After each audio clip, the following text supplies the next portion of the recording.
tabi'in dan pengikutnya yang senantiasa istiqomah mengikuti ajarannya. Alhamdulillah Ustadz sudah hadir di tengah-tengah kita. Marilah sebelum kita mulai, kita perhatikan adab-adab menuntut ilmu. HP mohon di silent mode, tidak mengobrol, dan tidak makan dan minum yang manis di dalam masjid, dan yang membawa anak-anak mohon dikondisikan. Marilah kita bersama-sama menyimak kajian dari Ustaz Muhammad Subhan. Tafadhol Ustaz. Assalamualaikum warahmatullahi wabarakatuh. Bismillahirrahmanirrahim. Alhamdulillahi rabbil alamin. Wa bihi nasta'inu ala umurid dunya waddin. Wassalatu wassalamu ala asyrafil anbiya'i wal mursalin. Sayyidina wa habibina wa syafi'ina wa qurrati a'yunina wa maulana Muhammadin wa ala alihi wa ashabihi wa dzurriyyatihi ajma'in, amma ba'd. Asyhadu an la ilaha illallah wa asyhadu anna Muhammadar Rasulullah wa ufawwidu amri ilallah. Innallaha basirum bil ibad. Hasbiyallahu la ilaha illa huwa alaihi tawakkaltu wa huwa rabbul arsyil azim. Qala Allah ta'ala fi kitabihil karim hikayatan an nabiyillahi Musa alaihi salam. Rabbi syrah li sadri wa yassir li amri wahlul 'uqdatam min lisani yafqahu qawli. Para asatidah, para ibu-ibu sekalian, hafidhani wa hafidhakunallah, bil khusus segenap pengurus majelis ta'lim, ibu-ibu hurun ain, yang semoga pengurusnya dan jamaahnya selalu dalam naungan rahmat, barokah, perlindungan serta bimbingan Allah Subhanahu wa taala. Amin, Allahumma amin, insyaallah. Dan tentu saya doakan semoga kemuliaan ibu-ibu sekalian selalu dijaga dan ditingkatkan terus oleh Allah Subhanahu wa taala sebagai seorang muslimah, sebagai seorang istri, sebagai seorang ibu, dunia hingga syurga. Amin, Allahumma amin, insyaallah. Allahumma inna nas'aluka ilman nafi'a wa rizqan thayyiba wa amalan mutaqabbala wa fatahallahu alaina futuhal arifin. Allahumma inna na'udzubika min ilmin la yanfa' wa amalin la yurfa' wa qalbin la yakhsha' wa du'a la yusma'. Allahumma ati anfusana taqwaha wa zakkiha anta khairu man zakkaha anta waliyuha wa maulaha. Amin, Allahumma amin, insyaallah. Masih melanjutkan kajian kita Kitab At-Tadhkirah karya Al-Imam Al-Qurtubi rahimahullah rahmatan wasi'ah wa rahimallahu ulama al-muslimin. Qala al-musannif rahimahullahu ta'ala wa nafa'ana bihi wa bi'ulumihi fid dharaini amin. Bismillahirrahmanirrahim. Pagi ini insyaallah kita akan membahas tentang adab kubur. Jadi ada nikmat kubur, ada adab kubur.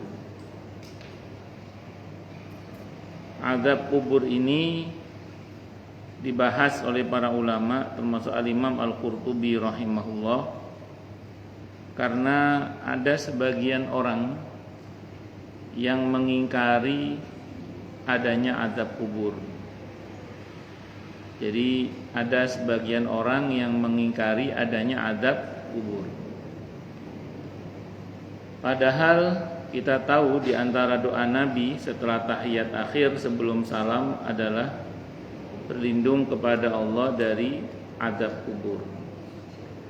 Jadi Allahumma inni a'udzubika min azabil qabri wa min azabin nari wa min syarri fitnatil mahya wal mamati wa min syarri fitnatil masihid dajjal. Itu diantaranya ukamakal. Dan karenanya kemudian berarti dalam hadis diberitahukan ada dong azab kubur itu. Tapi kenapa kok masih ada yang tidak percaya kepada azab kubur? Bahkan di hadis sebelumnya disebutkan dalam hadis yang sahih Sayyidina Utsman ibn Affan radhiyallahu an, kalau melihat kuburan beliau menangis. Karena Nabi wanti-wanti hendaklah kita mengantisipasi barzah itu. Karena kalau barzah beres, ke depannya lebih mudah. Tapi kalau barzahnya enggak beres, ke depannya lebih sulit. Perlu ibu ketahui bahwa sebagian orang yang tidak percaya pada siksa kubur itu, pertama mereka menggunakan alasan begini. Hadis-hadis yang memberitahukan adanya fitnah kubur atau azab kubur itu hadisnya tidak ada yang sahih mutawatir menurut mereka. Jadi orang-orang yang tidak percaya pada siksa kubur itu, alasan yang mereka pakai diantaranya adalah karena hadis-hadis yang berkenaan dengan siksa kubur itu tidak ada yang sahih mutawatir. Sahih artinya benar ya, benar sahih itu. Mutawatir itu jalur periwayatannya banyak. Nah, hadis-hadis tentang siksa kubur itu nggak ada yang sampai mutawatir, hanya sahih, ahad gitu aja. Jalur periwayatannya nggak banyak.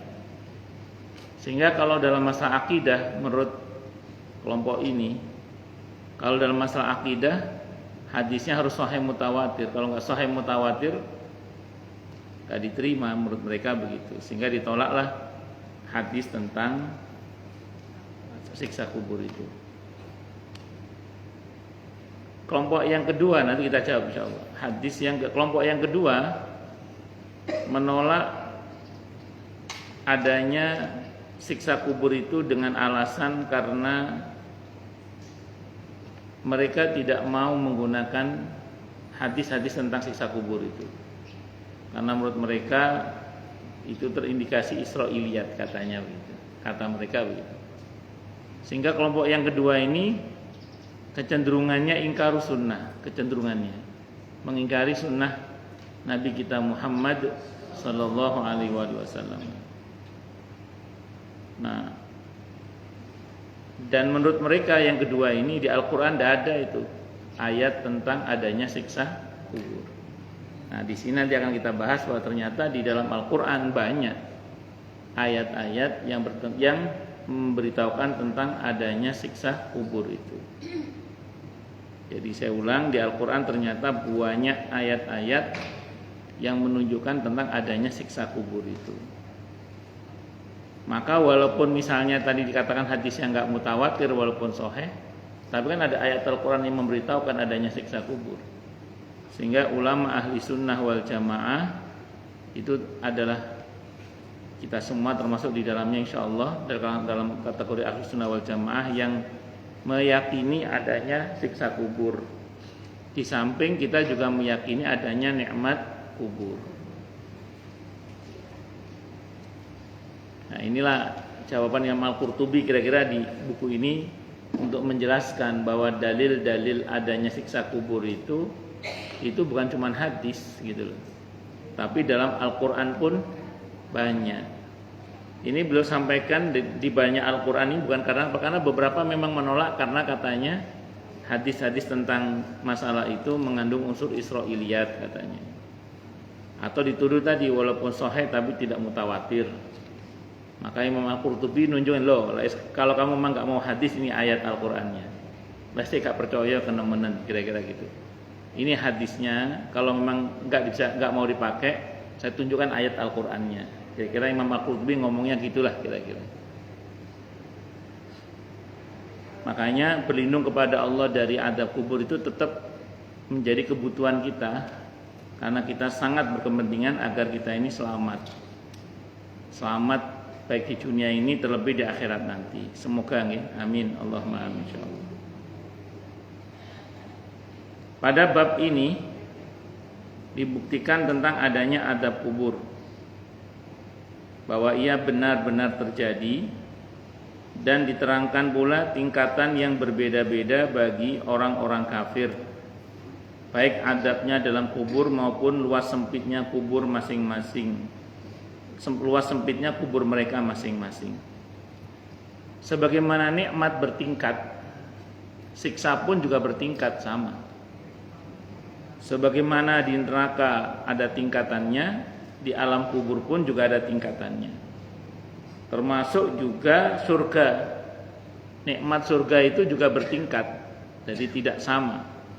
Dikembalikan kepada anugerah dari Allah untuk hamba itu, yang biasanya nanti disesuaikan dengan amal perbuatannya. Jadi kalau sederhananya, orang masuk surga itu karena rahmat Allah. Fasilitas di dalamnya diantaranya dikaitkan dengan usahanya semasa masih di dunia. Itu seperti itu.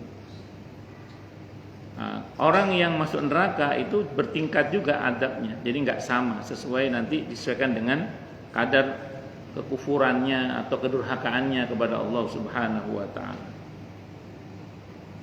Adanya azab kubur ini dibuktikan dengan firman Allah taala di surah Thaha ayat 124 itu. Wa man a'rada an dzikri fa inna lahu ma'isyatan dongka. Dan barang siapa yang berpaling dari peringatanku, maka sesungguhnya baginya penghidupan yang sempit. Dan barang siapa yang berpaling dari peringatanku, maka sesungguhnya baginya penghidupan yang sempit. Yang dimaksud penghidupan yang sempit pada ayat ini menurut Abu Sa'id Al-Khudri radhiyallahu an dan Abdullah bin Mas'ud radhiyallahu an ialah azab kubur maksudnya. Ibu kalau cermati nanti di surah Thaha ayat 124, 125, 126 itu lebih tepatnya itu nanti. Itu dikatakan waman a'rada an dzikri, dan siapa yang berpaling dari peringatanku. Dzikr di situ, peringatan Allah di situ, ada yang memahami Al-Quran maksudnya, karena nama lain dari Al-Quran adalah Az-Zikr. Jadi nama lain dari Al-Quran adalah Az-Zikr. Orang kalau berpaling dari Al-Quran, maka barzahnya sempit. Kalau merujuk pada penjelasan Abu Sa'id Al-Khudri radhiyallahu an dan Abdullah bin Mas'ud radhiyallahu an. Berarti hati-hati, jangan sampai kita berpaling dari Al-Quran. Dengan kata lain, kalau kita mau membaca Al-Quran, mau mempelajarinya dan mengamalkannya, insya Allah barzah kita dilapangkan oleh Allah Subhanahu wa ta'ala. Tapi hati-hati, kalau kita berpaling dari Al-Quran dengan tidak membacanya, dengan tidak mempelajarinya, apalagi kemudian tidak mengamalkan dalam kehidupan sehari-hari kita, dalam arti kita berbuat yang enggak sesuai dengan tuntunan Al-Quran, maka ancaman terberatnya diantaranya adalah sempitnya barzah nanti.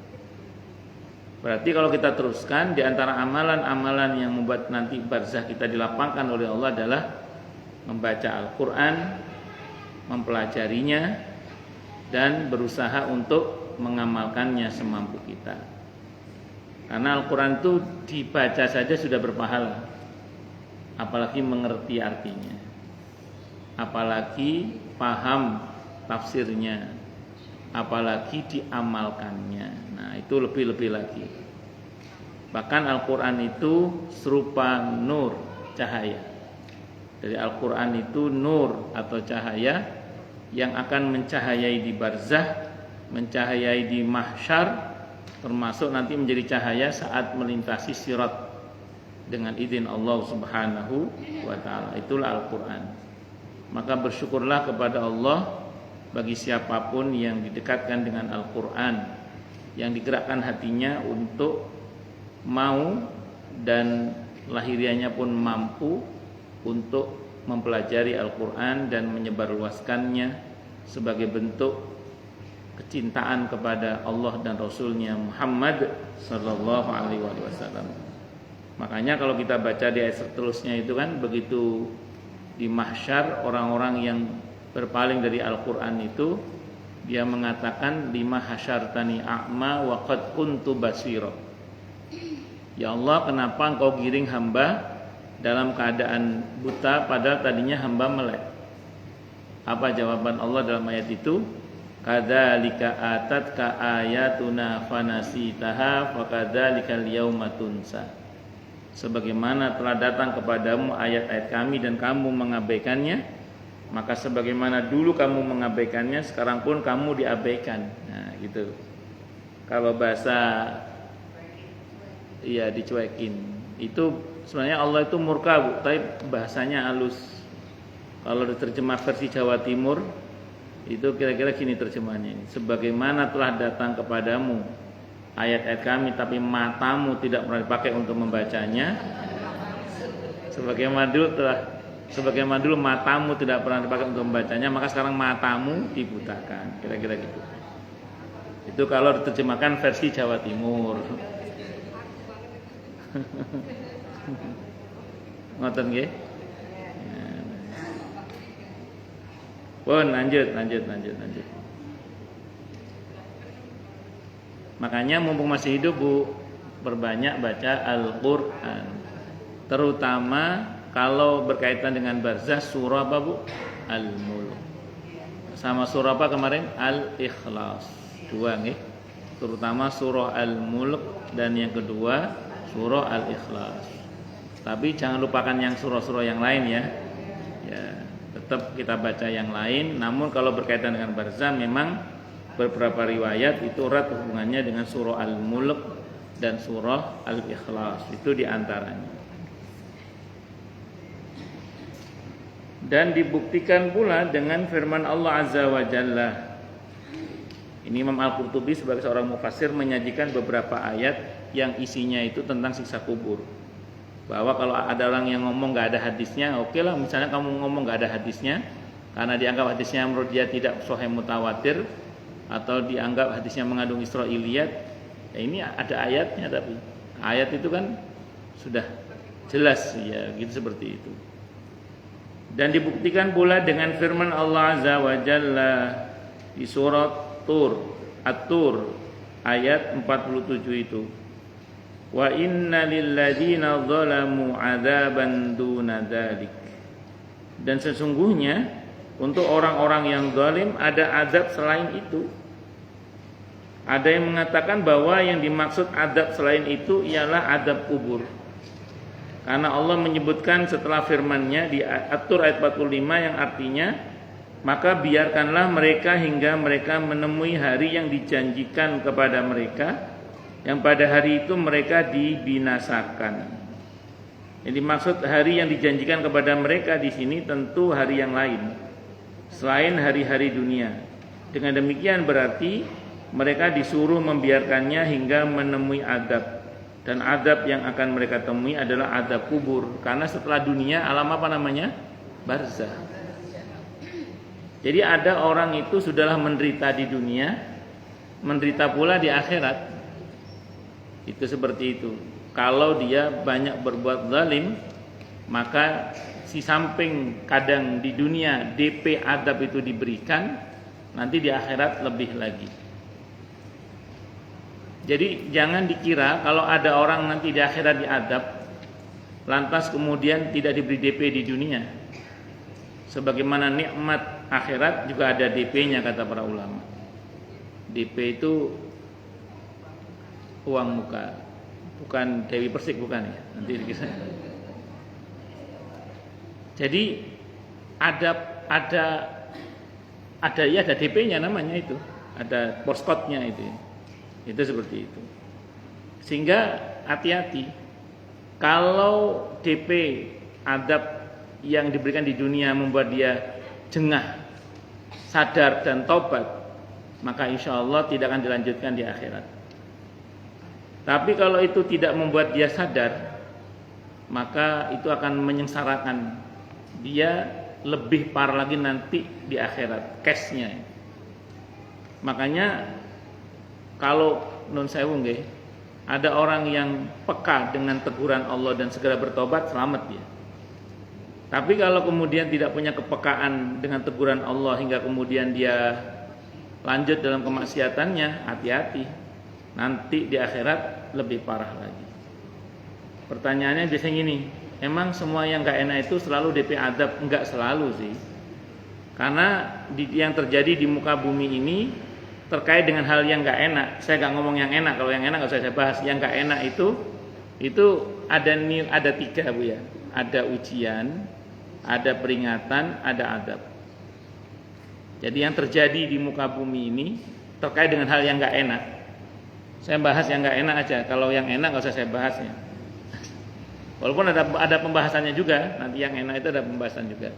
Secara umum bisa ujian, bisa peringatan, bisa adab. Dan itu berbeda Bu. Dan saya mungkin pernah sampaikan di sini. Ini untuk mengingatkan kembali aja ya, saya agak cepat mungkin karena sudah pernah saya sampaikan di sini. Yang pertama, kalau ujian itu biasanya indikasinya nanti ini ya untuk ketika kita memuhasabai diri saja. Kira-kira yang terjadi pada kita yang nggak enak ini ujiankah, peringatankah atau adab gitu ya. Biasanya kalau kita bicara ujian itu berangkat dari firman Allah dalam Al-Qur'an di surah Al-Baqarah ayat 155 itu Bu. Di mana Allah berfirman, وَلَنَبْلُوَنَّكُمْ بِشَيْءٍ مِنَ الْخَوْفِ وَالْجُوعِ وَنَقْصٍ مِنَ الْأَمْوَالِ وَالْأَنْفُسِ وَالثَّمَرَاتِ وَبَشِّرِ الصَّابِرِينَ. Jadi dan sungguh akan kami uji kalian. Pertanyaannya, yang akan diuji oleh Allah dalam ayat ini, kalian di situ maksudnya siapa Bu? Kalian yang dimaksud dalam ayat itu kata para ulama, kata sebagian para ulama adalah yang Allah panggil sebelumnya Bu. Kan itu 155.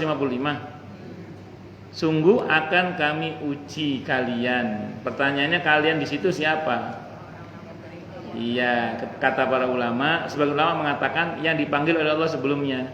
Di mana Allah panggil sebelumnya Bu? Ayat 153 itu. Ya ayyuhalladzina amanu sta'inu bis-sabri was-shalah. Innallaha ma'as-sabirin. Jadi orang yang beriman yang mau minta pertolongan kepada Allah dengan sabar dan sholat. Maksudnya apa? Orang yang kehidupan sehari-harinya itu hubungannya dengan Allah dia baik, dengan sesama dia baik lah. Dia berusaha menjaga akidahnya dengan baik dan benar, tauhidnya dengan baik, ibadahnya dengan baik dan benar. Pokoknya dia berusaha untuk benar lah. Dan pada sesama pun dia berusaha baik. Tapi kok masih terjadi hal yang gak enak juga dalam kehidupannya. Nah insya Allah itu ujian. Maka nun sewu nggih, kalau terjadi pada kita sesuatu yang gak enak, tuh kita nengok ke belakang. Ya Allah, perasaan saya sudah berusaha memperbaiki hubungan dengan Allah, dengan sesama. Pokoknya berusaha baik lah pokoknya nggih. Kok masih terjadi sesuatu yang gak enak dalam kehidupan kita, udah baik sangka aja sama Allah. Insya Allah ini ujian. Insya Allah ini apa Bu? Ujian. Kalau ujian di ayat itu hanya butuh sabar saja sebenarnya. Kalau itu ujian hanya butuh sabar saja. Sabar itu intinya satu Bu. Pada kemampuan mengendalikan diri itu sabar. Nah, jadi orang sabar itu bukan berarti diam Bu ya, tetap bergerak, tapi gerakannya itu terkendali. Sedih boleh, nangis boleh, tapi tidak meratap. Kira-kira gitu nggih? Pokoknya semuanya serba terkendali. Marah boleh, tapi tidak marah-marah gitu. Terus kemudian namanya orang sedih ya pasti ngomong, tapi tidak ngomong kecuali yang Allah ridho. Gitu. Itu namanya sabar itu. Ya Mbak, aku lagi sedih Mbak. Ya mana ya macam. Tapi wis aku kakaknya ngomong kecuali sesuatu yang Allah ridho. Kan itu bahasanya Nabi Aukamakal. Kami memang bersedih kata Nabi. Saat putra beliau wafat itu beliau mengatakan ya kami memang bersedih, tapi kami tidak akan berkata kecuali yang Tuhan kami ridho, kecuali yang Allah ridho Aukamakal. Nah, wis cukup dengan sabar, insya Allah Allah bantu untuk selesai. Walaupun pengertian ujian selesai itu Bu bisa memang diselesaikan ujiannya, tapi nanti diganti dengan ujian yang lain, atau ujiannya masih tetap, tapi kita diberi kemampuan untuk mengatasi, sehingga itu tidak jadi masalah lagi bagi kita dengan izin Allah Subhanahu wa Ta'ala. Yang kedua peringatan Bu. Kalau peringatan biasanya para ulama mengutip firman Allah dalam Al-Quran di surah At-Taubah ayat 126 itu Bu. Allah berfirman, a'udzubillahi samii'in 'aliim minasyaitonir rajim. Awala yarawna annahum yuftanuna fi kulli 'amin marratan aw marrataini thumma la yatubuna wa lahum yadzakkarun. Awala yarawna, apakah mereka dalam ayat itu siapa Bu? Orang-orang munafik. Apakah mereka orang-orang munafik itu tidak memperhatikan bahwa sungguhnya mereka itu diuji terjemahannya. Kalau ibu-ibu buka tafsirnya diberi musibah. Kalau ibu-ibu buka tafsirnya lagi lebih dalam lagi maknanya dipermalukan, dibuka aibnya oleh Allah. Dalam setahun itu sekali atau dua kali, berkali-kali maksudnya Bu. Kata Allah summa la yatubuna, gitu-gitu loh. Gitu itu loh kok enggak tobat-tobat kata Allah. Walahum yadzakkarun, dan tidak pula mengambil pelajaran.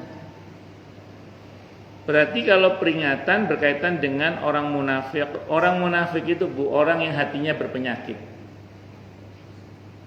Kalau bahasa Al-Qur'annya fi qulubihim maradun fazadahumullahu marada walahum adzabun alimun bima kanu yakdzibun.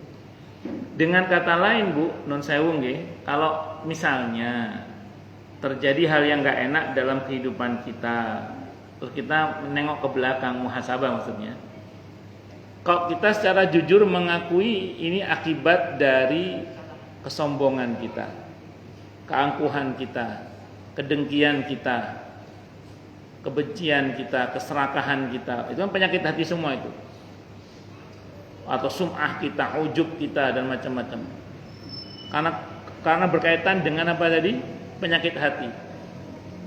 Maka jangan GR, yang terjadi pada kita itu adalah ujian. Bisa jadi itu adalah peringatan. Bisa dipahami ya? Kalau itu peringatan, tidak cukup hanya dengan sabar. Kalau ibu hanya bersabar, dosisnya kurang. Harus tambah lagi dosisnya, 2 lagi dalam ayat itu. Kata Allah, kok enggak tobat? Tsumma la yatubuna wa lahum yadzakkarun. Kok enggak tobat-tobat dan tidak pula mengambil pelajaran. Berarti dosisnya tambah 2, tobat dan mengambil pelajaran. Nah, kadang orang itu kegeeran diuji padahal sedang diingatkan oleh Allah. Iya Mbak, lagi diuji nih sama Allah. Masih harus sabar lebih lama lagi. Padahal ternyata kalau dia mau jujur nengok ke belakang, itu ternyata bukan ujian tapi peringatan bisa jadi.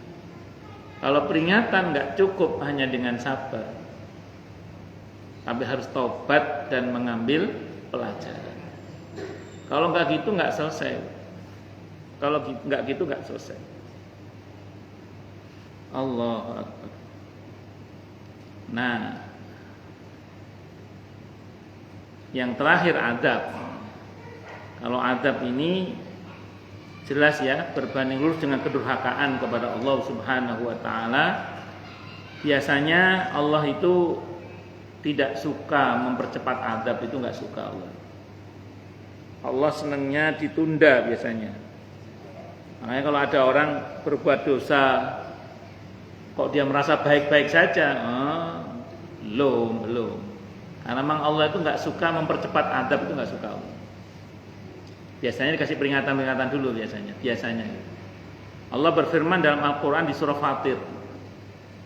Surah Fatir ayat 30, surah ke-35 ayat 45. Lau yu'akhidullahu an-nasa bima kasabu ma taraka ala dhahriha min dabbah walaki yuakhiruhum ila ajalin musamma. Kalau Allah berkenan mengadab satu kaum, kalau Allah berkenan mengadab manusia dikarenakan apa yang mereka lakukan, niscaya tidak akan tersisa satu binatang melata pun di muka bumi ini. Akan tetapi Allah sengaja menangguhkannya hingga batas waktu yang Allah tentukan. Betul nggih? Ya. Jadi Allah itu nggak senang mempercepat azab, itu nggak senang. Allah senangnya menunda hingga batas waktu yang Allah tentukan. Tapi selama penundaan itu Allah kasih peringatan-peringatan tadi, Bu. Nah, kadang ada, Bu, yang diperingatkan itu ndablek, Bu. Ndablek, saking ndablek itu ndablek. Karena ndablek, akhirnya Allah kasih banyak sekalian, Bu, namanya istidraj. Jadi ada itu dikasih peringatan ndablek. Kadang nggak langsung Allah banting, tapi Allah kasih banyak dulu. Kurang baik gimana Allah coba? Orang durhaka itu sudah dikasih peringatan, kok masih ngomel, malah dikasih banyak dulu sebelum dikewaplok. Di mana Allah bilang itu? Di Al-An'am surah ke-6 ayat 44 itu, Bu. Falamma nasu ma dzukiru bih fatahna 'alaihim abwaaba kulli syai' hatta idza farihu bima utu akhadnahum baghtatan fa idahum mublisun. Maka ketika mereka mulai melupakan peringatan yang Allah berikan kepada mereka, diingetin ndablek. Ya wes ndablek terus, saya kata Allah, fatahna 'alaihim abwaaba kulli syai'. Kami buka pintu-pintu segala sesuatu. Tambah durhaka, tambah sukses. Tambah durhaka, tambah berhasil. Tambah durhaka, tambah berjaya. Tapi ingat kata Allah, hatta idza farihu bima utu. Hingga ketika dia telah mencapai puncak kebahagiaannya dalam kedurhakaan itu, kata Allah, akhadnahum baghtatan. Kami siksa mereka itu secara baghtatan. Apa baghtatan itu, Bu? Ujuk-ujuk, mak cegaklik, mak bedunduk, tiba-tiba. Sekonyong-konyong. Fa idahum mublisun. Seketika itu dia merasa kaget dan berputus asa. Nauzubillahi minasyarri dzalik. Waduh, Ustaz, gimana kita mengetahui kalau nikmat yang kita peroleh ini nikmat yang barokah atau nikmat yang istidraj? Gampang kalau kita merujuk pada ayat ini. Tinggal jujur pada diri sendiri, kira-kira pencapaian-pencapaian kita ini berbanding lurus dengan ketaatan atau berbanding lurus dengan kedurhakaan. Kalau berbanding lurus dengan ketaatan, insya Allah barokah. Luarnya nikmat, dalamnya rahmat. Tapi kalau berbanding lurus dengan kedurhakaan, jangan GR itu. Jangan-jangan itu istidraj. Istidraj itu apa, Bu? Luarnya saja nikmat, tapi dalamnya laknat. Orang lihat dari luar kelihatannya enak ya. Enak ya. Dari luar orang lihatnya. Tapi dalamnya laknat itu, Bu. Cepat atau lambat, apa yang dia peroleh itu akan jadi masalah bagi dia, baik di dunia ini Terlebih di akhir nanti kalau dia tidak bertobat kepada Allah Subhanahu wa taala. Pun paham ya? Nah, itu makanya nanti silakan didiagnosa. Nah, tadi saya ulang, peringatan-peringatan yang Allah berikan kepada yang bersangkutan itu kan semacam DP dia. DP tadi. Itu kalau dia sadar dan tobat dan segera mengambil pelajaran, itu tidak dilanjutkan di akhirat tuh. Karena kalau dia tobat, kata Allah, illa man taba wa amana wa amila amalan salihah faulaika yubaddilullahu sayyiatihim hasanah. Kecuali orang-orang yang mau bertobat, beriman dan beramal soleh, mereka itulah yang akan diganti oleh Allah keburukannya dengan kebaikan-kebaikan. Asal dia mau tobat. Tapi kalau nggak tobat, ya wis, sudahlah, menderita di dunia, menderita pula di akhirat. Allah. Pun. Selanjutnya, dalil lain azab kubur dibuktikan dengan firman Allah. Jadi ini memang banyak bahas ayat Bu, karena memang tuduhan dari orang-orang yang tidak percaya pada kisah kubur, alasannya tadi Bu, karena katanya hadisnya tidak sahih mutawatir gitu. Ada juga yang mengatakan mengandung Israiliyat gitu. Macam-macam tuduhan ini. Ya wis, ada kelem hadis ini lawan Al-Qur'an kira-kira gitu. Jadi enggak ada alasan untuk tidak percaya. Dalil lain, azab kubur dibuktikan dengan firman-Nya, tetapi kebanyakan mereka tidak mengetahui. Al-Anfal ayat 34. Al-Anfal ayat berapa? 34. yakni tidak menyadari bakal adanya azab kubur. Karena kubur itu termasuk perkara gaib. Jadi ayat ini kalau kata Imam Al-Qurtubi, akan tetapi kebanyakan mereka tidak mengetahui itu maksudnya adalah azab kubur diantaranya. Karena ini perihal masalah gaib. Dan azab kubur itu masuk dalam kategori gaib. Tentu tidak hanya kubur, termasuk juga hal-hal yang lain. Maka ayat ini dipakai oleh Imam Al-Qurtubi untuk menjelaskan tentang adanya azab kubur. Karena ini perkara gaib kata beliau. Karena yang maksud dengan kebanyakan mereka tidak mengetahui itu adalah tidak mengetahui hal-hal yang gaib. Karena memang ilmu tentang kegaiban itu ada di sisi Allah Subhanahu wa ta'ala. Dan firman Allah Ta'ala di surah Al-Mu'min, surah Al-Ghafir, surah ke-40 ayat 45 sampai 46 itu, yang artinya, dan Fir'aun beserta kaumnya dikepung oleh azab yang amat buruk. Kepada mereka ditampakkan neraka pada pagi dan petang. An-naru yu'raduna 'alaiha ghuduwan wa 'ashiyya. Jadi pagi dan petang Allah tampakkan kepada mereka apa Bu? Neraka. An-naru yu'raduna 'alaiha ghuduwan wa 'ashiyya.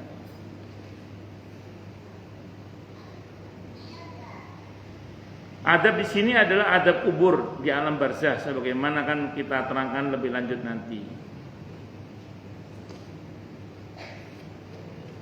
Itu Bu, kalau kita cermati di Al-Mu'min atau Al-Ghafir surah ke-40 ayat 46-nya terutama itu kan berkenaan dengan Fir'aun dan bolo-bolonya itu.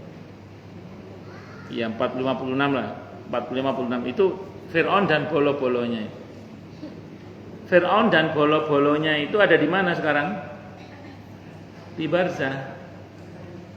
Allah beritahukan kepada kita dalam ayat ini, Fir'aun dan bolo-bolonya itu saat ini ditampakkan kepadanya pagi dan petang neraka. Itu azab untuk mereka diantaranya begitu. Tapi belum masuk nerakanya Bu, baru ditampakkan kepadanya neraka. Kalau penjelasan Nabi dalam hadis riwayat Ahmad, Abi Dawud, Ibnu Majah, kata Imam Al-Qurtubi hadisnya sahih dari semua jalur periwayatannya. Itu begitu seseorang bisa menjawab pertanyaan kubur dengan baik dan benar, Allah berfirman kepada para malaikat, buka pintu tembus surga. Maka jadilah kuburnya itu seperti taman-taman surga. Walaupun istilah taman-taman surga itu lemah, namun maknanya sahih insyaallah. Nah, terus kemudian kalau dia tidak bisa menjawab pertanyaan kubur dan dinyatakan tidak lulus, Allah berfirman, buka lorong atau pintu tembus neraka, sehingga kuburnya menjadi seperti jurang-jurang neraka. Nauzubillah min syarri dzalik. Saya pernah sampaikan sini nggak, Bu? Bahwa saya lupa yang menyampaikan ini, kalau nggak Imam Al-Qurtubi, Ibnu Qayyim Al-Jauziyah rahimahullah. Saya lupa, soalnya saya ngajar 2 kitab beliau, saya ngajar. Saya lupa kalau nggak Imam Al-Qurtubi, Imam Ibnu Qayyim Al-Jauziyah rahimahullah. Saya lupa yang mana yang mengatakan. Apa di antara 2 beliau ini yang saya ingat ya, yang pernah saya baca. Jadi kata beliau, ada kubur itu yang sejak orang itu meninggal sampai wafat, sampai kiamat maksud saya, itu kuburnya stabil seperti taman-taman surga terus. Tapi ada orang itu yang kuburnya juga stabil seperti jurang-jurang neraka. Nauzubillah min syarri dzalik. Nah, satu lagi, ada kubur itu yang enggak stabil. Sekali waktu seperti taman-taman surga, sekali waktu seperti jurang-jurang neraka, nggak stabil. Kalau yang stabil tadi, Bu, yang surga terus itu karena orang baik, mukmin sejati lah. Kalau yang jurang neraka terus, ini memang orang begedut, ya kafir, atau orang cuhatnya stabil. Yang nggak stabil ini, jadi kuburnya itu, Bu, sekali waktu kata beliau menjadi taman-taman surga, sekali waktu menjadi jurang-jurang neraka. Saya pernah terangkan ini enggak di sini? Belum ya, saya terangkan. Kata para ulama menerangkan begini, Bu. Orang seperti ini, orang yang baik sebenarnya dan punya banyak tinggalan kebaikan yang masih berlangsung di dunia, namun dia juga punya banyak tinggalan keburukan yang juga masih berlangsung di dunia, yang belum dia tobati semasa dia hidup. Sehingga kuburnya itu, Bu, di jam-jam sholat itu seperti taman-taman surga. Karena orangnya senang nyumbang masjid, nyumbang musola, nyumbang majelis taklim, nyumbang pesantren, senang, Bu. Jadi di jam-jam sholat itu kuburnya jadi taman-taman surga. Tapi jam 10 malam ke atas kuburannya jadi jurang-jurang neraka. Karena dia ini master gaple, ngajari orang main gaple, ilmunya bermanfaat, sehingga kemudian dia ini ketika ilmu yang nggak jelas itu dipakai orang untuk berbuat yang nggak benar, dia dapat bagian dosanya. Mosok Ustaz, ada dalilnya, Bu, tenang aja. An-Nisa ayat 85 itu. May yashfa' syafa'atan hasanatan yakul lahu nasibum minha wa may yashfa' syafa'atan sayyi'atan yakul lahu kiflum minha. Siapa yang memberikan pertolongan yang baik, maka baginya pahala yang sama dengan pertolongan tersebut atau yang ditolong tersebut. Dan siapa yang memberikan pertolongan yang buruk, maka baginya dosa yang sama dengan pertolongan tersebut atau yang ditolong tersebut. Sehingga kalau kita bicara tentang ayat ini, ketika kita mencontohkan yang baik, kita akan dapat pahala yang sama dengan yang mencontoh kita. Ketika kita memberikan contoh yang buruk atau mengajarkan yang buruk, maka kita akan dapat dosa yang sama dengan yang mencontoh kita atau yang kita ajari yang nggak benar tadi itu. Allahu Akbar. Saya tanya orang kemudian, Ustaz, bagaimana ini katanya? Kenapa Pak katanya? Saya dulu pernah ngasih contoh orang yang nggak baik katanya. Saya ngajari orang nyolong listrik Ustaz katanya. Saya bilang ya udah tobat Pak. Emang kalau tobat dosa saya yang mengalir itu diputus Ustaz? Diputus Pak, insya Allah. Masa? Sampean manggil saya Ustaz, bilang masa, saya bilang gitu. Ada dalilnya Pak. Tadi Al-Furqan ayat 70 itu. Illa man taba wa amana wa amila amalan sholiha fa ulaika yubaddilullahu sayyiatihim hasanat. Kecuali orang-orang yang telah bertobat, beriman dan beramal soleh, maka mereka itulah yang akan diganti oleh Allah keburukannya dengan apa tadi? Kebaikan-kebaikan. Yang pertama, Bu. Kemudian yang kedua, yang harus kita lakukan supaya aliran dosa kita itu diputus oleh Allah, itu hendaklah kita membuat aliran-aliran kebaikan yang banyak juga. Jadi kalau sederhananya gini Bu, sederhananya. Kalau kemarin taruhlah di masa lalu ya, kita pernah ngasih contoh yang nggak bener lah. Di samping kita tobati Bu, maka hari ini kita ganti mengajarkan yang baik, terus memberikan contoh-contoh yang baik sebanyak mungkin. Memberikan contoh-contoh yang baik, mengajarkan yang baik-baik sebanyak mungkin, wis. Karena sebelumnya kita telah ngajari orang yang nggak baik. Di samping kita tobati sebagai gantinya, sekarang buat sebanyak-banyaknya contoh yang baik, ngasih pelajaran yang baik, keteladanan yang baik. Harapannya apa Bu? Harapannya semoga aliran kebaikan yang kita buat itu menghapus aliran keburukan yang dulu kita lakukan. Dalilnya surah Hud ayat 114. Surah Hud ayat 114. Innal hasanati yudhibnas sayyiat dzalika dzikra lidzakirin. Surah Hud ayat 114. Sesungguhnya kebaikan-kebaikan itu bisa menghapus keburukan-keburukan. Dan itu pelajaran bagi yang mau mengambil pelajaran. Saya ulang Bu ya, sesungguhnya ayatnya agak panjang, itu saya baca dari pokoknya itu. Saya baca dari pokoknya aja. Sesungguhnya kebaikan-kebaikan itu bisa menghapus keburukan-keburukan. Dan itu pelajaran bagi yang mau mengambil pelajaran. Bisa dipahami nggih? Innal hasanati yudhibnas sayyiat dzalika dzikra lidzakirin. Pun, itu diantara caranya Bu. Ya, surah Hud ayat 114. Ayatnya cukup panjang, itu saya baca di pokoknya itu. Tentang sholat itu. Nah, saya mau terangkan dulu gini Bu. Fakta di lapangan kan, semua kita ini kan paling enggak pernah memberikan contoh mungkin yang baik dan yang buruk mungkin ya. Kalau setelah ngaji mungkin kita sudah enggak lah, tapi sebelum ngaji dulu.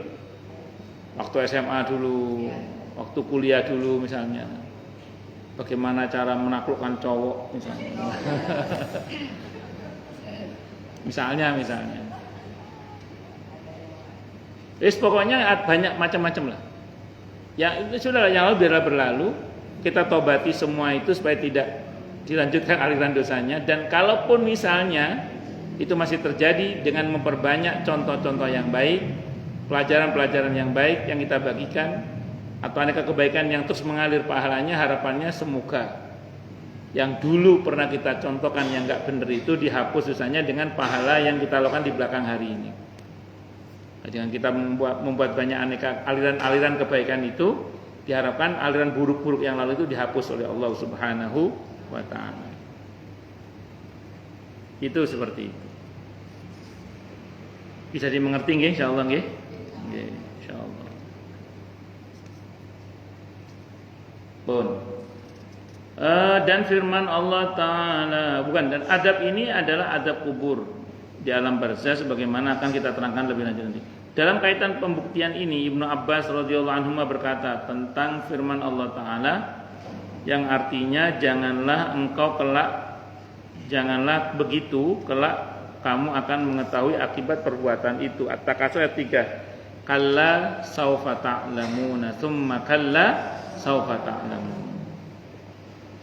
Tapi jangan sampai Bu, begitu tahu kalla law ta'lamuna ilmal yaqin latarawunnal jahim. Artinya gini Bu, ada sebagian orang itu menyadari adanya azab kubur itu setelah mati, jangan sampai itu.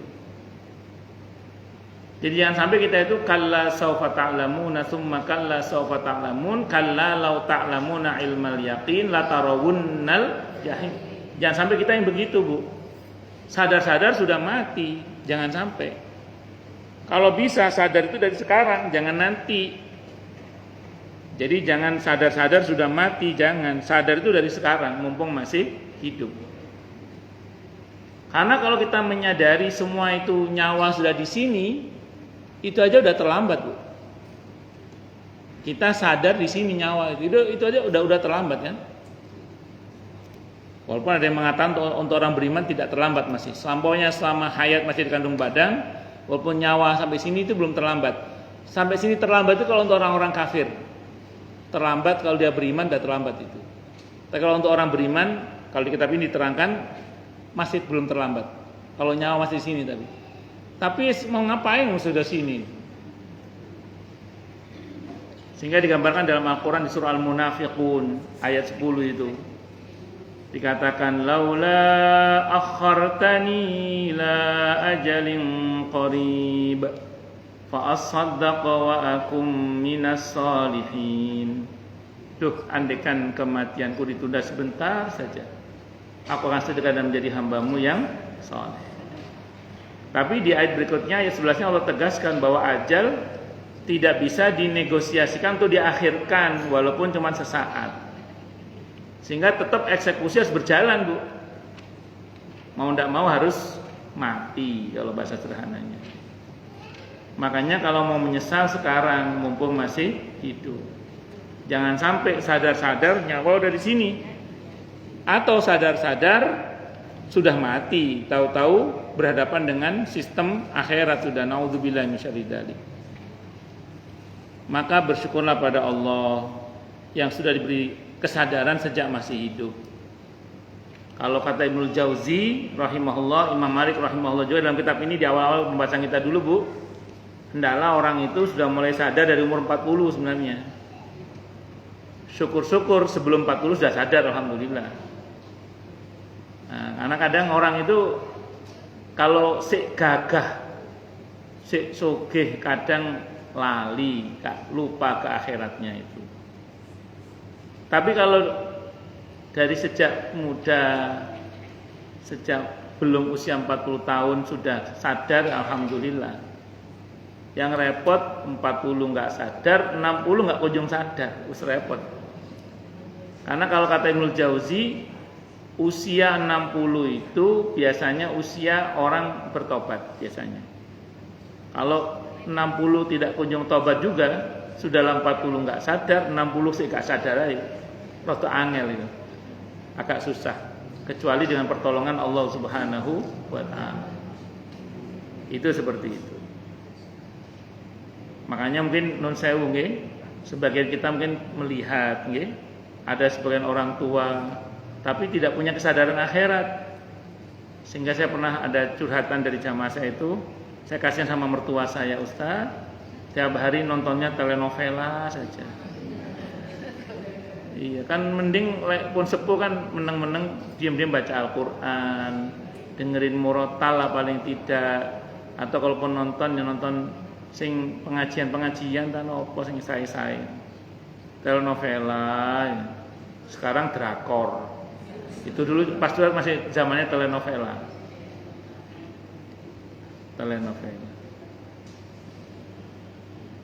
Oh, itu tidak ada seorang tua, ibu-ibu kadang ya kan. Saya itu pernah pengajian itu di Bintara, tapi Bintara Sulawesi saya nggak tahu. Saya nggak tahu mana Bintara. Saat itu pengajian, tiba-tiba ada ibu-ibu ngomong ke saya gini, Ustadz, dipercepat ngajinya ya. Kenapa Bu? Enggak, iya dipercepat ngajinya ya. Kenapa Bu? Mau nonton Ramayana. Apa itu Mahabharata ya?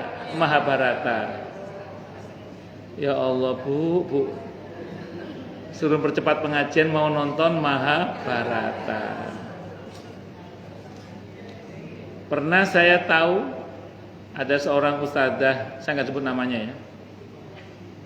Saat itu di satu tempat lah di daerah Mojokerto sana, Mojokerto, bukan Lamongan, Mojokerto. Di daerah Mojokerto ingat saya.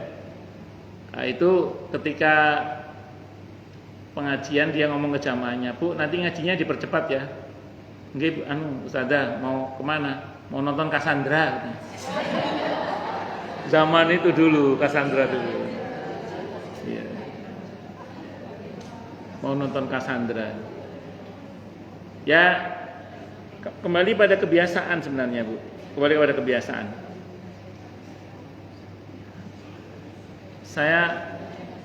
Saya mohon maaf kalau saya nggak tahu yang WA ini siapa ya, tapi saya cerita saja. Maksudnya jangan-jangan orang sini saya nggak tahu juga orang mana, karena saya jarang tanya nama. Jadi tadi malam itu ada WA saya menceritakan tentang kondisi mertuanya yang sudah berusia 85 tahun. Sebelumnya sebenarnya beliau bagus, selalu dzikir, sholat apa macam. Tiba-tiba belakangan ini yang diomong itu tidak jauh-jauh dari alat kelamin. Gitu. Iya betul, naudzubillah min dzalik. Perempuan, ibu perempuan. Nah, terus saya bilang sama beliau, ya sudah Bu, diruqyah saja, diperdengarkan kepada beliau murotal ayat-ayat Al-Quran. Mudah-mudahan beliau yang dibaikan oleh Allah dan husnul khotimah, saya bilang itu. Saya nggak bisa ngomong karena itu kan endapan-endapan, ya wallahu a'lam ya, endapan-endapan itu. Karena beliau sudah pikun sekarang. Sebenarnya pikun itu nggak ada hisapnya, cuman kan saru aja kalau sudah sepuh terus ngomongnya kan gak enak. Ini non sewu nggih, pengalaman saya ngajar ini real terjadi ya. Jadi saya itu ada jamaah pengajian keluarga sering di rumahnya itu, saya datang di rumahnya itu sering pengajian keluarga. Di keluarga itu ada ibu, seorang ibu yang sudah pikun juga, sudah pikun. Kalau pengajian keluarga ibunya sering keluar dan anak-anaknya nggak ada yang malu karena ibunya itu masya Allah refleksnya bagus. Begitu keluar ruangan itu sudah rapi ya pakaiannya, orangnya itu dermawan. Jadi refleksnya itu kalau ayo nak dimakan. Kalau udah pikun, ke suaminya aja udah lupa, ke anaknya kadang udah lupa juga ke anaknya. Tapi refleksnya bagus, ayo nak dimakan. Terus astagfirullah, jadi refleksnya bagus. Jadi ketika si ibu ini keluar, anak-anaknya nggak ada yang malu. Jadi di pengajian saya itu. Tapi saya juga pernah tahu ada keluarga, kalau tadi dari Riau, ini dari Bangil Pasuruan. Dari Bangil Pasuruan. Sama punya ibu juga yang sudah sepuh dan pikun sudah. Kalau yang ini keluar dalam kondisi pakaian nggak teratur gitu ya. Terus kalau dia keluar, ibu ini keluar, anak-anaknya malu karena refleksnya buruk, misah-misuh dan macam-macam. Ya kebayang nggak yang tadi itu, yang diomong nggak jauh-jauh dari kelamin itu coba. Naudzubillah min dzalik. Naudzubillah. Maksud saya gini Bu, ini maksud saya gini ya, mau saya teruskan. Hal yang serupa itu bisa terjadi pada kita, gitu maksud saya gitu. Hal yang serupa itu bisa terjadi pada kita. Makanya ngati-ngati dalam berucap. Karena kalau itu menjadi kebiasaan, takutnya pada saat kita dalam kondisi seperti itu yang keluar, naudzubillah min dzalik. Dan ngerinya itu yang menjadi akhir ucapan saat kematian, naudzubillah min dzalik. Maka kita non sewu ya, membiasakan diri dengan lisan dan hati kita untuk memperbanyak zikir kepada Allah Subhanahu wa taala, terutama la ilaha illallah. Itu seperti itu. Tapi jangan cuma lisan dan hati juga ya. Karena kalau cuma lisan takutnya tidak membekas di hati, nanti tidak membekas dalam keseharian kita. Makanya lisan dan hati. Saya pernah cerita nggak di sini ya? Saya pernah membayangkan orang-orang yang tiap hari teriak apa, itu nanti matinya teriak apa. Karena di depan rumah itu kadang lewat sol sepatu. Saya itu membayangkan nanti orang ini matinya teriak apa ya gitu. Nah, kadang lewat lagi tuh Bu, siomay, gitu. Tukang siomay itu lewat. Kadang lewat lagi depan rumah, beras gitu. Tukang beras maksudnya. Iya, emang di rumah ibu nggak ada yang lewat gitu. Di rumah saya masih lewat, di rumah saya masih lewat, di rumah saya itu. Beras gitu. Kalau di Lumajang itu malah tiap hari itu dulu zaman saya masih kecil. Peci getasan gedang goreng anget itu tiap hari itu. Peci getasan gedang goreng anget itu. Belum itu tiap hari itu. Saya membayangkan aja ini nanti kalau mati ngomong apa ini. Belum lagi yang lewat tuh sate itu saya membayangkan. Tapi gini Bu, sampai detik ini saya belum pernah dengar tukang sate mati teriak saya belum pernah dengar ada orang tukang siomay teriak mai, belum pernah. Tukang beras belum pernah. Tapi kalau orang monggo. Tapi kalau orang mati teriak nomor piro sing metu cak gitu. Oh, bakul SJSB. Togel itu saya masih pernah dengar itu, Bu. Orang mau mati teriak bir itu saya ngelihat langsung, pernah tahu. Naudzubillah. Rupanya gini Bu, saya simpulkan, apa-apa yang sepenuh hati itu membekas rupanya. Makanya hati-hati kalau kebiasaan buruk itu sepenuh hati, ngerinya membekas. Dan hati-hati juga kalau kebaikan itu tidak sepenuh hati, ngerinya tidak membekas. Makanya saya katakan tidak hanya zikir dengan lisan, tapi juga zikir dengan hati. La ilaha illallah. Lisan mengucap la ilaha illallah, hati mengucap tidak ada sesembahan hak kecuali Allah, tidak ada yang bisa menolong saya kecuali Allah, tidak ada yang bisa menyembuhkan saya kecuali Allah. Isbat Allah menafikan makhluk. Maten nggih.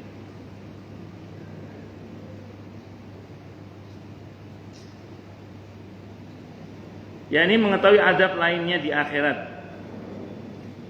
Jika kamu ditimpa dengannya, jadi yang pertama ialah adab dalam kubur dan yang kedua adalah adab di akhirat. Berarti pengulangan tersebut untuk keterangan dua keadaan. Kalla saufa ta'lamuna tsumma kalla saufa ta'lamun. Zaid bin Hubaish telah meriwayatkan dari Ali radhiyallahu an, wallahu alam bisawab. Takutnya banyak pertanyaan. Monggo silakan Bu yang mau tanya dulu. Tanya, protes, marah boleh silakan. Masalah yang lain boleh, monggo. Monggo. Titipan pertanyaan dari teman. Jadi sampai kapan kita masih bertanggung jawab terhadap anak-anak kita, misalnya untuk pendidikan agamanya terutama. Oke, sambil. Sekarang tanggal 18 kan? 18.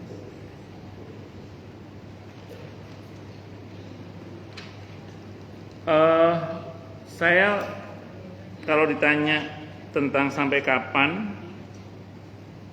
sependek yang saya ketahui tentang sampai kapan kita bertanggung jawab dengan pendidikan anak-anak kita, itu jawabannya sampai kita mati. Itu jawabannya. Ada pendapat yang mengatakan sampai anak kita usia baligh. Ada yang mengatakan sampai mereka menikah. Tapi sependek yang saya ketahui sampai kita mati. Kenapa begitu? Karena jangankan kepada anak-anak kita, kepada orang lain saja kita tetap harus beramar ma'ruf nahi mungkar, walaupun hanya dengan selemah-lemahnya iman, dengan hati, apalagi kepada anak sendiri. Kita tahu Nabi Nuh alaihissalam ketika Kan'an bersama rombongan orang-orang kafir, beliau masih meneriaki putranya, masih berusaha.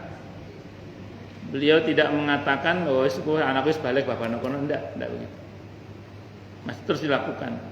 Nabi kita sendiri Bu, Nabi Muhammad sallallahu alaihi wasallam, walaupun Siti Fatimah sudah menikah, hampir tiap malam beliau ketok pintu Siti Fatimah. Fatimah, Ali bangun tahajud hampir tiap malam. Padahal bukan sesuatu yang wajib itu. Sudah punya suami lagi. Suaminya nggak tanggung-tanggung, Sayyidina Ali bin Abi Thalib radhiyallahu anhu. Itu aja hampir tiap malam. Nabi ketok pintunya Siti Fatimah radhiyallahu anha. Fatimah, Ali bangun tahajud. Ketika Sayyidina Ali bin Abi Thalib radhiyallahu anhu dan Siti Fatimah radhiyallahu anha berkonflik, sampai Sayyidina Ali lari ke masjid, tiduran di masjid sampai penuh dengan debu itu, sampai berkata, "Qum ya Abat Turab, bangun wahai bapaknya, ada apa kamu?" Ternyata ada masalah.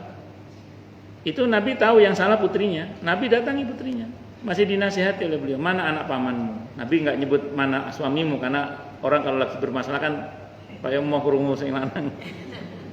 Mana anak pamanmu? Dinasihati, harus minta maaf.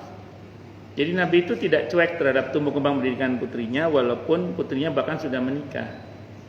Makanya saya sering bilang ke beberapa jamaah yang punya anak perempuan terutama, ketika sudah menikah, kemudian dia bilang kepada menantunya, "Semua tanggung jawabku telah kuserahkan kepadamu." Terus itu betul-betul serahkan seutuhnya, terus dia tinggalkan sama sekali anaknya. Itu tidak benar. Yang benar itu nggak Rasulullah banget itu maksudnya. Sependek yang saya pahami, Nabi kita Muhammad SAW, walaupun putrinya sudah menikah sekalipun, Nabi masih peduli dengan pendidikan putrinya. Termasuk diantaranya bahkan ketika beliau melahirkan Sayyidina Hasan dan Sayyidina Husain radhiyallahu anhuma, Nabi yang akikah malahnya. Padahal itu sebenarnya tugas orang tua. Akikah itu tugas orang tua, bukan tugas kakek, bukan. Tapi Nabi yang akikah saat itu. Dan Nabi tidak pernah kemudian cuek terhadap keadaan putrinya sama sekali. Dalam hadis Sahih Bukhari, ketika Siti Fatimah lelah ngurus masalah rumah tangga, minta pembantu kepada Nabi, dan Nabi saat itu sedang tidak ada punya pembantu, dan kemudian beliau mengajarkan sebuah doa. Artinya Nabi masih tetap peduli. Beliau tidak mengatakan, "Lah kamu tidak punya suami kok, masih ke bapak." Nah, jadi beliau nggak begitu. Beliau masih tetap peduli. Makanya kalau ibu nanya ke saya, sampai kapan? Sampai kita mati. Kalau saya sering bilang ke jamaah itu, maksud untuk saya sendiri, untuk kita semua lah ya. Orang tua itu boleh capek menasehati, tapi jangan pernah capek mendoakan. Sampai kapan? Sampai dia yang mati atau kita yang mati, gitu aja. Ya, karena emang ini, ya inilah hidup, mau gimana lagi? Emang kita tugasi begitu. Jadi jangan merasa bahwa karena anakku udah balik, aku udah lepas. Enggak. Tetap kita terus berusaha. Nah, adapun berhasil atau tidak itu bukan kewajiban kita, itu urusan Allah. Tugas kita hanya berusaha. Nah, jadi kalau bahasa sederhananya itu, tugas kita hanya menyampaikan, selebihnya Allah yang menentukan. Wallahu a'lam shawab. Ngoten nggih? Monggo yang lain silakan kalau ada. Nggih, monggo Bu, monggo. Silakan nggih. Assalamualaikum warahmatullahi wabarakatuh. Nggih.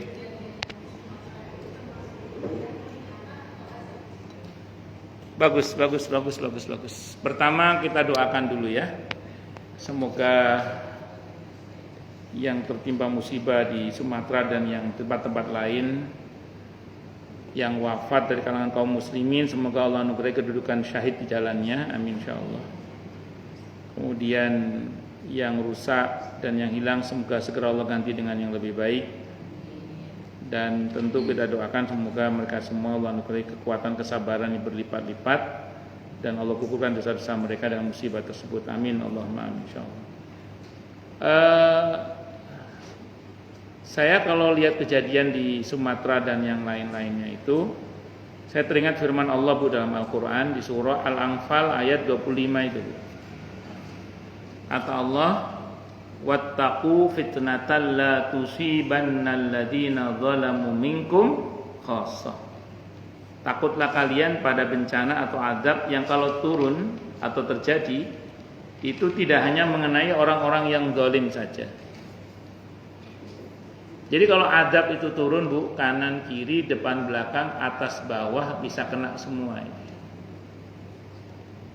Ya kita tidak tahu apa yang terjadi di sana selain dari apa yang ada di berita yang sampai kepada kita bahwa telah terjadi penebangan hutan yang sebegitu luasnya.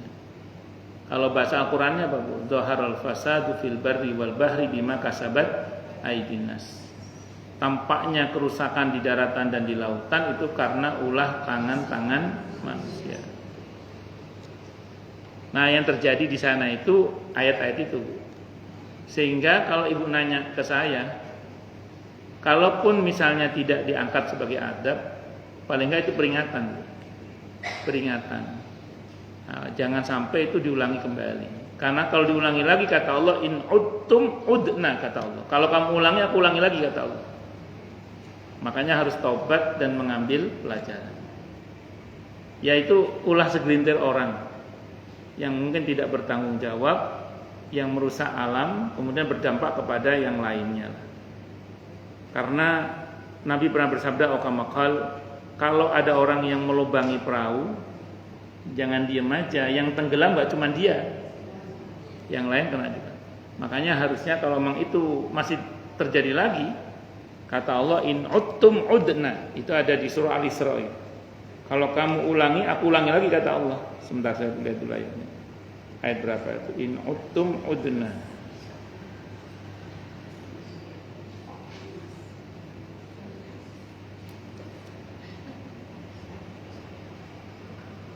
Al-Isra ayat 8. Al-Isra ayat 8. Wa in uttum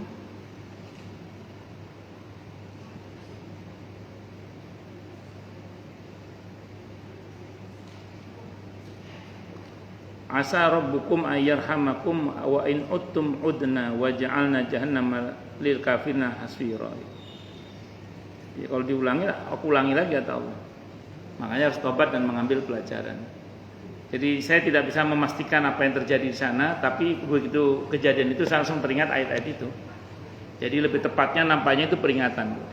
Peringatan, dan itu saya ulang tadi, hati-hati memang kalau bencana itu datang atau adab itu datang, tidak hanya mengenai orang yang zalim saja. Yang menggunduli hutan itu bukan orang hutan, Bu. Iya, tapi orang hutan kena dampaknya ini. Itu seperti itu. Wallahu a'lam bishawab. Oke, monggo yang lain silakan kalau ada. Oke, monggo siapa? Ini dulu, depan dulu ya. Depan dulu, nggih, monggo. Nggih.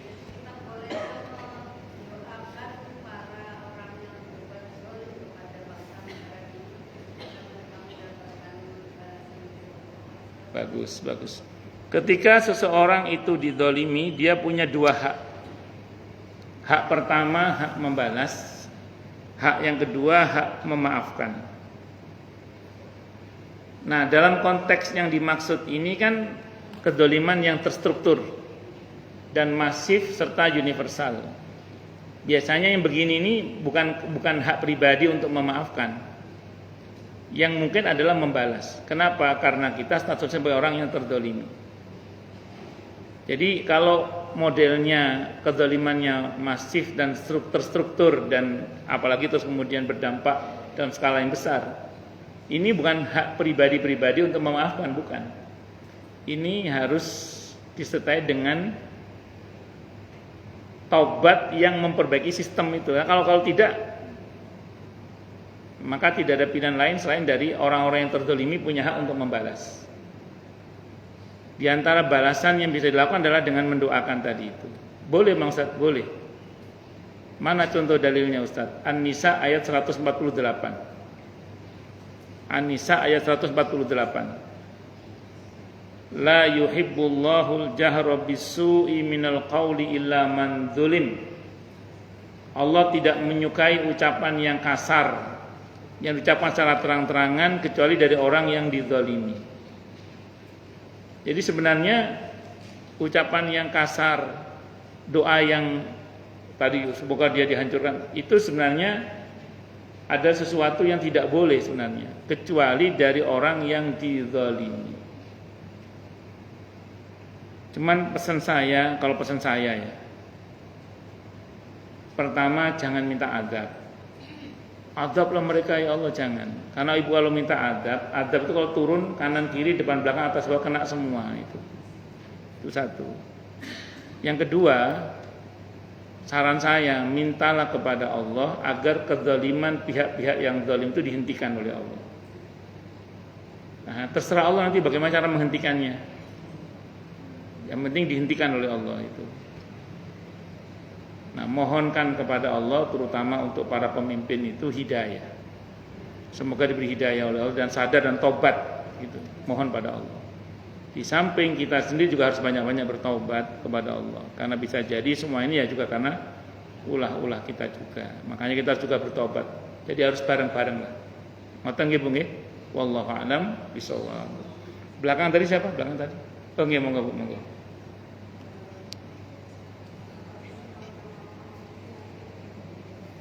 Apa?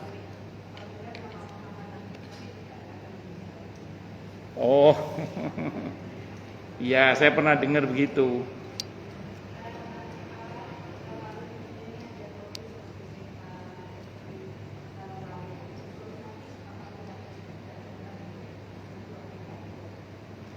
Apa mereka tidak dihisap apa?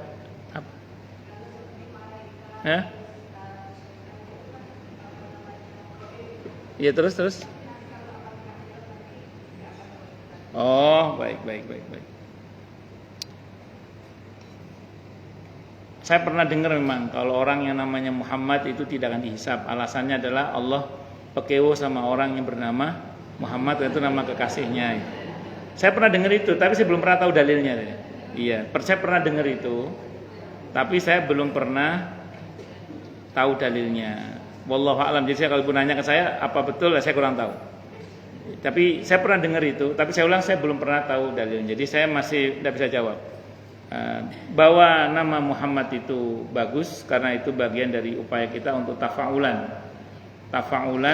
itu berharap agar anak kita itu berakhlak sebagaimana akhlak Nabi kita Muhammad sallallahu alaihi wasallam. Itu seperti itu. Cuman konon kalau yang saya tahu kalau namanya Muhammad itu agak susah bikin paspor Amerika gitu.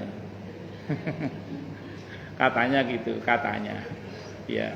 Tapi terlepas dari itu saya kurang tahu Bu, saya nggak bisa jawab. Tapi nama Muhammad itu bagus, nama Ahmad itu bagus, dan itu nama-nama yang tafaulan tadi berharap kepada Allah agar kita diberi nama yang anak kita diberi akhlak yang mulia sebagaimana Nabi kita Muhammad sallallahu alaihi wasallam itu. Yang kedua, para malaikat, jin dan lain-lain itu gaib sekarang bagi kita, nanti di akhirat enggak. Kenapa? Karena semuanya Allah tampakkan. Semuanya Allah tampakkan. Apa yang kemarin tidak tampak itu Allah tampakkan. Hari ini kita masih ada hijab. Antara kita dengan jin aja ada hijab. Ya kan? Al-A'raf ayat 27 itu. Jadi iblis dan pasukannya dari bangsa jin bisa melihat kita dari tempat yang kita tidak bisa melihat mereka. Tapi nanti ketika masuk di hari kiamat dan dibangkitkan semuanya satu sama lain bisa saling melihat, termasuk para malaikat. Karena nanti diantara ucapan malaikat adalah mengucapkan salam kepada orang-orang yang akan masuk ke dalam surga misalnya. Nah, jadi ditampakkan semua Bu. Jadi gaib itu hanya sekarang di dunia ini aja. Kenapa di dunia ini kok ada istilah dimensi gaib? Karena ujian untuk kita Bu. Kalau semua sudah Allah tampakkan, nggak ada nilai ujiannya Bu. Karenanya beberapa dirahasiakan. Dan lagi pula kalau Allah tampakkan belum tentu kita kuat juga kan. Kalau Allah tampakkan semuanya belum tentu kita kuat. Kita nggak usah ngomong jin dan malaikat, ngomong virus saja atau bakteri. Kalau Allah tampakkan semua, mungkin kita nggak akan mau makan minum ini Bu. Mau ketok kabeh. Bersyukurlah pada Allah dibatasi penglihatan kita di dunia ini. Nah, sehingga kemudian kita tidak terganggu dengan penampakan-penampakan yang mungkin tidak perlu ditampakkan, termasuk adanya malaikat dan jin, termasuk nikmat surga dan siksa neraka itu tidak sengaja tidak Allah tampakkan supaya kita ini ya mengimani semua itu karena itu informasi dari Allah itu. Nah, kalau semua Allah tampakkan, nilai ujiannya di mana terus? Nilai tantangannya di mana terus? Nah, nanti di akhirat semua ditampakkan. Ngoten nggih? Wallahu a'lam bishawab. Cukup nggih? Kita tutup dengan hamdalah. Alhamdulillahirabbil alamin. Semoga kajian kita bisa bermanfaat, mubarakah fi dini wa dunya wal akhirah untuk kita, keluarga kita dan seluruh umat Islam semuanya. Dan mudah-mudahan kita semua dijadikan oleh Allah sebagai orang-orang yang sukses dunia akhirat, selamat dunia akhirat, bahagia dunia akhirat, dan dipermudah sama kita oleh Allah fi dini wa dunya wal akhirah. Dan semoga Allah limpahkan hidayah selalu untuk kita, semoga Allah tingkatkan selalu hidayah untuk kita, dan semoga Allah berikan hidayah untuk siapapun yang melihat kita. Subhanakallahumma bihamdika Asyhadu an la ilaha illa anta astaghfiruka wa atubu ilaik. Sallallahu alaihi Muhammad wa ala alihi wasallam. Saya mohon maaf. Wassalamualaikum warahmatullahi wabarakatuh. Jazakallahu khairan Ustaz. Iya. Semoga kita bisa mengambil ibroh dari